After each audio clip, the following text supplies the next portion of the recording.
आइए प्रिय मित्रों, आपको आज सुनाएंगे हम एक कहानी। तो आपको दर्शन कराते हैं रामायण के, और हमारे हिंदू धर्म का सबसे बड़ा ग्रंथ है जिसे कहते हैं रामायण, जिसमें श्री राम जी का वर्णन है। तो लेके वहाँ चलते हैं जो लंका की जो राजा थे रावण, उनकी बहन थी शूर्पणखा। और शूर्पणखा जिस समय आई हैं राम और लक्ष्मण के पास में, तो राम से आकर के कहा,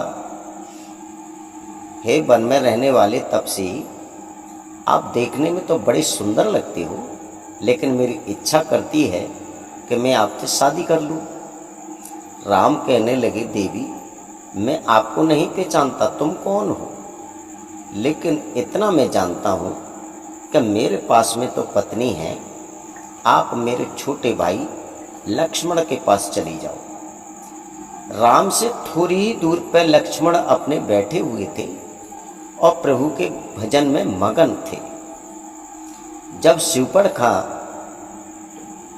राजा रावण की बहन विशेश्वर ब्राह्मण की राजकुमारी शूर्पणखा जब पहुंची हैं, तो उन्होंने कहा, ए लक्ष्मण, ए तपसी, तुम बहुत सुंदर हो और मैं भी सुंदर हूँ। मेरी इच्छा करती है कि मैं आपसे शादी करना चाहती हूँ। तो लक्ष्मण ने कहा, ए सुंदरी, तुम जिस चेष्टा को लेकर के आई हो, जिस भावना को लेकर के यहाँ आई हो, तो वो तो हो नहीं सकता, लेकिन तुम मेरी माँ की समान लगती हो। लक्ष्मण ने बिना सोचे समझे शूर्पणखा से ये शब्द कह दिया कि तुम मेरी माँ की जैसी लगती हो, तुम मेरी माँ लगती हो। शूर्पणखा कहने लगी, तब से ये बात मेरी समझ में नहीं आई कि मैं तेरी माँ की बराबर क्यों लगती हूँ। तब शूर्पणखा बोली कि मैं गढ़ लंक निवास करूं, तू बनमाऊं बसत ब्रह्मचारी, काउ विदिते न बहो तोते मिलनो, का भांत लगत तेरी महतारी। तो फिर लक्ष्मण ने इस पर जवाब दिया है शूर्पणखा का ये शब्द सुन के कि हमसे ये कह रही है किस तरह से मैं तेरी माँ लगती हूँ। मैं लंका में रहने वाली युवती, अभी मेरी शादी नहीं हुई और मैं तेरी माँ कैसे लगती हूँ। तो माँ पे भ्राता लक्ष्मण कहते हैं अपने वचनों में, और उन्होंने कहा कि पत्नीपन की आस लिए, लक्ष्मण जी बोले, पत्नीपन की आस जो लिए तू राम के पास में जाए सिदारी, और ताई समय ते सुन पगली, तू सीता समान लगत महतारी। बताइए, जब ये शब्द कहा कि तू सीता के समान मेरी माँ लगती है, चूंकि बड़ी माँ भाभी जो होती है माँ के समान होती है, और पत्नीपन की आशा लेकर के, पत्नी बनने की आशा लेकर के तू श्री राम के पास में पहुंची, तो जब उनकी पत्नी हो गई तो मेरी माँ हो गई, इसलिए मैंने ये शब्द तुमसे कहा है। शूर्पणखा से कहा लक्ष्मण ने। अब उसके बाद आपको ये बताने के लिए मैं जा रहा हूँ कि किसी का अगर वस्त्र आप पहनेंगे तो आपकी भावना वैसी ही हो जाएगी। आज आप किसी भक्त का अंगूछा या स्वापा अपने कंधा पर डालोगे तो आपकी भावना उसी में प्रकट हो जाएंगी। किसी दुष्ट का अगर जूता भी पहनोगे तो थोड़ी देर के लिए आपकी बुद्धि विचलित हो जाएगी। तो मैं ये बताने के लिए जा रहा हूँ, मैं आपका जाना पहचाना गांव बादरी से विनोद यादव। अगर आपको कोई शंका हो तो मुझसे आप पुनः बात कर सकते हैं। मैं इसमें नंबर दूंगा, मेरा नंबर है 9548 770 762।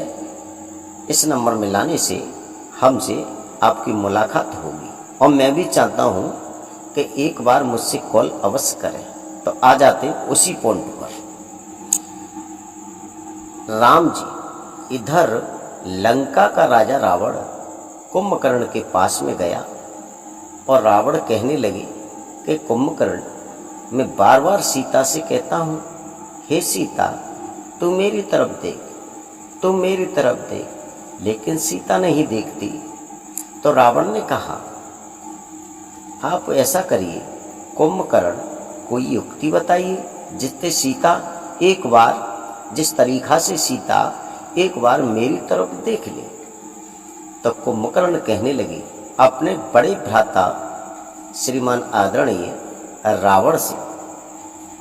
उन्होंने कहा, तुम राम को रूप, यानी कुंभकर्ण संकेत कर रहे हैं रावण के लिए कि तुम राम को रूप अनूप बनाओ, बेकिसिया ढंग जाओ भाई, भज दौड़ झपट मिले, समझ की सीता आप पिया रघुराई।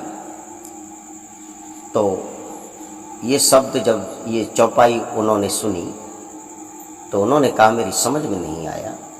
तब फिर दोबारा से कुंभकर्ण ने कहा कि तुम सीता के पास जाओ, राम को रूप अनूप बनाओ, बेकिसिया डिंग जाओ भाई, बेकिसिया डिंग जाओ भाई, भज दौड़ झपट मिले सीता, समझ के आप पिया रघुराई।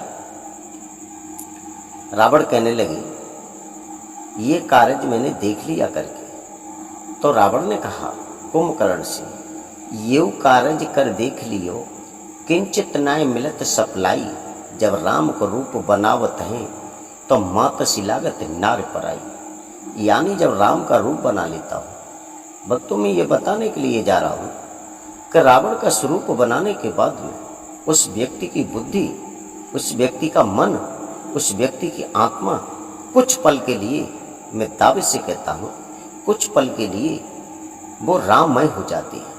जो राम का आचरण था, जो राम के विचार थे, जो राम का समझने सोचने की शक्ति थी, जो राम के अंदर धर्म जागृत था, तो उस राम का फोटो बनाने से राम जैसी बुद्धि हो जाती थी। तो मेरा आपसे कहना है, जहाँ तक बने इस सुंदर शरीर को सुंदर साबुन से नहलाइए, सुंदर इत्र लगाइए, सुंदर कपड़ा पहनिए और काम भी करिए। ऐसी बात नहीं, काम भी करिए, लेकिन कुछ समय के लिए, घंटा, 2 घंटा, 4 घंटा के लिए शरीर को खुश रखिए।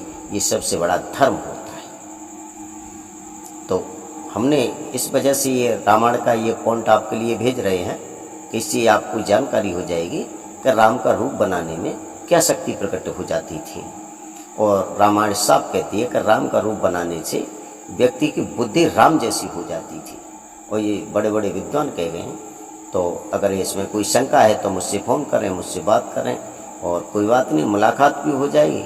आपके लिए धन्यवाद करते हैं, आपसे विनय करते हैं, आपसे एक शब्द और कहते हैं कि हमारे चैनल को सब्सक्राइब करते रहें और लाइक शेयर करते रहें, जो आने वाली वीडियो आपको प्रवचनमय